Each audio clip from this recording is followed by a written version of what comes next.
Hello everyone, welcome back to Bit-2 Mastery. இந்த வீடியோல நம்ம count number of 1 bits ஓட approach to பார்க்கலாம். அதாவது given A destroy ஆகாம நம்ம எப்படி பண்றது அப்படிங்கறத நம்ம இந்த வீடியோல பார்க்கலாம். இப்போ அவங்களே சொல்லிட்டாங்க given number வந்து ஒரு integer number. இப்போ நான் 10 அப்படின்னு கொடுத்திருக்காங்க. 10 அப்படின்னு கொடுத்திருக்காங்கன்னா 10 ஓட number of bits என்னன்னு பாருங்களேன். ஸோ 10 ஓட number of bits வந்து பாத்தீங்கன்னா 2 தான். ஏன்னா 8421ல வந்து உங்களுக்கு வந்து 1010ங்கிறது மட்டும்தான் உங்களுக்கு இருக்க போகுது. ஸோ 1010 அப்படிங்கிறது தான் 10 ஓட பைனரி ரெப்ரசன்டேஷன். இதுல வந்து உங்களுக்கு நம்பர் ஆஃப் 1 பிட்ஸ்ங்கிறது 2. ஆனா இன்டிஜரை பொறுத்த வரைக்கும் 32 பிட்ஸ் இருக்கும். கரெக்டா? ஸோ டோட்டலா கவுண்ட் பண்ணி பாத்தீங்கன்னா 32 பிட்ஸ் இருக்கும். நான் இந்த நம்பரை டிஸ்ட்ராய் பண்ணணும் அப்படின்னா இங்க பாருங்க, மீதி எல்லா டிஜிட்ஸ்லயும் என்ன இருக்கும்? 0 0 0 0 அப்படின்னு அண்ட் சோ ஆன் போய்கிட்டே இருக்கும். கரெக்டா?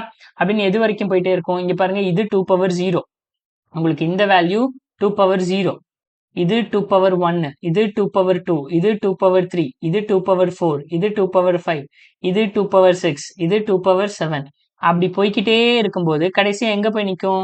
2 பவர் 31ல நிற்கும். கரெக்டா? 2 பவர் 31 ஒரு சம் நம்பர், அது என்ன நம்பர்னு தெரியாது, அங்க 0வா இருக்கலாம், 1ஆ இருக்கலாம், அந்த மாதிரி போய் நிற்கும். 10ன்னு இருக்கும்போது அந்த இடத்துல நமக்கு 0 தான் இருக்கும் கம்பல்சரி. அது 2 பவர் 31 அந்த பொசிஷன். சரி, அப்போ மொத்தமாவே 32 பிட் தானே இருக்க போகுது. நான் ஏன் ஒவ்வொரு பொசிஷனும் எடுத்து செக் பண்ணிடக்கூடாது?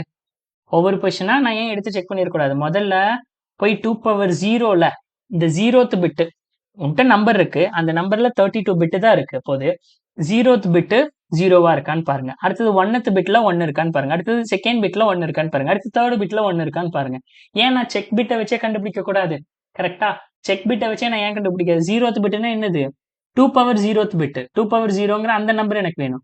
2 பவர் 1th பிட்ல 1 இருக்கான்னு செக் பண்றதுக்கு அந்த நம்பர் வேணும். அப்போ நான் செக் பிட் தான் பண்றேன். அப்போ இதுக்கு சூடோ கோட் எழுதணும் அப்படின்னா இங்க பாருங்க, இது 32 வரைக்கும் இருக்கா? நான் முதல்ல இங்க ஒரு 1 வச்சு மத்த எல்லாமே 0 செக் பண்றேன். இந்த இடத்துல 1 இருக்கான்னு. இந்த இடத்துல 1 இல்ல. அப்போ 1 இல்லங்கும் போது நான் நெக்ஸ்ட் என்ன மூவ் பண்றேன்னா இங்க 1 வச்சு செக் பண்ண போறேன். இங்க 1, அட ஏதோ ஒன்று எழுதுங்க. இங்க 1 இருக்கிற மாதிரி அந்த நம்பரை வச்சு செக் பண்ண போறேன். மத்த எல்லாமே 0, அப்படி எல்லாமே 0. அப்ப இங்க 1 இருக்குன்னா கவுண்ட் பண்ணிக்க போறேன். நெக்ஸ்ட் என்ன பண்ண போறேன்? நெக்ஸ்ட் இங்க 1 இருக்கிற மாதிரியான ஒரு நம்பர். ஓகே, திரும்ப இங்க ஒரு 1 இருக்கிற ஒரு நம்பர் எடுத்து திரும்ப செக் பிட் பண்றேன். இந்த பிட் வந்து 1 அப்படின்னு செக் பண்றேன். அப்படி இல்லைன்னா திரும்ப அடுத்தது இந்த இடத்துல 1 இருக்கிற மாதிரி ஒரு பிட் எடுத்து ஸோ இந்த பிட்டை மட்டும் செக் பண்ண போறேன். அடுத்தது இந்த இடத்துல மட்டும் 1 இருக்கிற மாதிரி ஒரு நம்பர் எடுத்து அந்த பிட்ல மட்டும் செக் பண்ண போறேன். அதாவது ஒவ்வொரு டைமும் 2 பவர் 0ல ஸ்டார்ட் பண்ணி 2 பவர் 1, 2 பவர் 2, 2 பவர் 3ன்னு ஒவ்வொரு டைமே அதை இன்க்ரிமெண்ட் பண்ணி செக் பண்ண போறேன். அந்த மாதிரி என்னோட பிட் எது வரைக்கும் போகும்? அட் மேக்ஸ் 2 பவர் 31 வரைக்கும் தான் போகும். ஏன்னா இது இன்டீஜர்னாலே 32 பிட்ஸ் தான். அது நமக்கு தெரிஞ்சனால இப்ப சூடோ கோட் எப்படி எழுதலாம்னா இங்க பாருங்களேன், ஃபார் i ஈக்குவல் டு 0ல இருந்து i less than 32 வரைக்கும் i பிளஸ் பிளஸ்.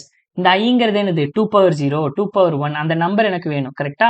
அப்ப நான் முதல்ல ஏன்னு ஒண்ணு இருக்கு. இஃப் ஏ கூட அண்ட் என்ன பண்ண போறேன்? 2 பவர் i 0ங்கும் போது 2 பவர் 0 வேணும். i 1ங்கும் போது 2 பவர் 1 வேணும். அப்போ 1 லெஃப்ட் ஷிஃப்ட் ஆஃப் i இந்த நம்பர் எடுத்துக்க போறேன். ஸோ இதுல இருந்து எனக்கு கிடைக்கும் இல்லையா ஒரு ஆன்சர். ஸோ இது வந்து எப்ப வந்து எனக்கு கிரேட்டர் தென் 0வா இருக்கோ அப்ப அந்த இடத்துல எனக்கு என்ன இருக்குன்னு அர்த்தம்? ஒரு 1 பிட் இருக்குன்னு அர்த்தம். கரெக்டா? அந்த இடத்துல எனக்கு ஒரு 1 பிட்னு இருக்கு. ஸோ அப்ப கவுண்ட் இனிஷியலா 0ன்னு இருக்குமா?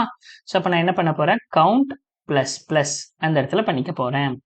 அவ்வளவுதான், சிம்பிள். அப்ப மொத்தமாவே இதோட ஐட்ரேஷன் டைம் காம்ப்ளெக்சிட்டி பாத்தீங்கன்னா 32 டைம் தான். 32 டைம் இஃப் கண்டிஷன் இருக்கு. அப்ப டைம் காம்ப்ளெக்சிட்டின்னு பார்க்கும்போது ஆர்டர் ஆஃப் 1 கான்ஸ்டன்ட், ஸ்பேஸ் காம்ப்ளெக்சிட்டின்னு பார்க்கும்போது order of 1 that is constant. ஓகேங்களா? சரி, இந்த சூடோ கோட நம்ம கோடா இங்க மாத்தும் போது உங்களுக்கு புரிஞ்சிடும். ஏங்கிறது வாங்கியாச்சு, கவுண்ட்னு எழுதியாச்சு. இந்த வைல் லூப்புக்கு பதிலா நம்ம இப்ப ஃபார் லூப்ல எழுத போறோம். For int i equal to 0, i less than 32, i plus plus. Okay, இப்ப செக் பிட் பண்ணுங்க. இஃப் ஒவ்வொரு இப்ப ஏங்கிற நம்பர்ல அந்த ஒவ்வொரு பிட்லயும் என்ன இருக்குன்னு செக் பண்ண போறேன். If A and 2 power i 2 power i தானே நம்ம இப்படி 1 லெஃப்ட் ஷிஃப்ட் ஆஃப் iன்னு எழுதுவோம். 2 1 தானே. ஸோ 2 பவர் i ஆஃப் இதுல இருந்து கிடைக்கிற ஆன்சர் இருக்கு இல்லையா? கண்டிப்பா இதுல ஒரு ஆன்சர் கிடைக்கும். அந்த ஆன்சர் வந்து 0வா இல்லாம கிரேட்டர் தென் 0வா இருந்ததுன்னா கண்டிப்பா அந்த இடத்துல ஒரு 1 பிட் இருக்குன்னு அர்த்தம். ஸோ அப்ப கவுண்டை இன்க்ரிமெண்ட் பண்ணுங்க. அவ்வளவுதான். ஃபைனலா கவுண்டை பிரிண்ட் பண்ணா போதும். இப்ப 10ன்னு இருக்கு, அவுட்புட் 2 வரணும். ரன் பண்ணி பார்க்கலாம். அவுட்புட் 2ன்னு வருது. ஸோ இவங்க கொடுத்துருக்கிற மாதிரி 11 இருக்கு. 11க்கு அவுட்புட் என்ன வரணும்? 3 வரணும். ஸோ ரன் பண்ணி பார்க்கலாம். 3 வருது. அவ்வளோதாங்க. இப்போ வேற நம்பர் 20க்கு என்ன வரும்? 8, 16 கிட்ட 1, 4, 1, 2 வரணும். 2 வருதான்னு பார்க்கலாம். 2 வருது. ஸோ அப்போ இவங்க குடுத்திருக்கிற 6க்கு என்ன வரணும்? அவுட்புட்டு 6ன்னு இருக்கு. ரன் பண்ணி பார்த்தோம்னா அவுட்புட் 2 வரணும். 2 வருது. அவ்வளோதாங்க. ரொம்பவே சிம்பிளான கோட். ஸோ இந்த வீடியோ உங்களுக்கு புரிஞ்சிருந்திருக்கும்னு நம்புறேன். அதுலயும் அப்ரோச் 2 வந்து எப்படி இந்த நம்பரை கிவன் இன்புட் இந்த ஏவை டெஸ்ட்ராய் பண்ணாம எப்படி கண்டுபிடிக்கிறதுங்கிறத நீங்க புரிஞ்சிருந்திருப்பீங்கன்னு நான் நம்புறேன். இந்த வீடியோல உங்களுக்கு எந்த டவுட் இருந்தாலும் கீழே கமெண்ட்ல பிங் பண்ணுங்க. நான் உங்களுக்கு கமெண்ட்ல ரிப்ளை பண்றேன். நான் உங்களை நெக்ஸ்ட் வீடியோல சந்திக்கிறேன் guys. Until then, bye bye. Take care.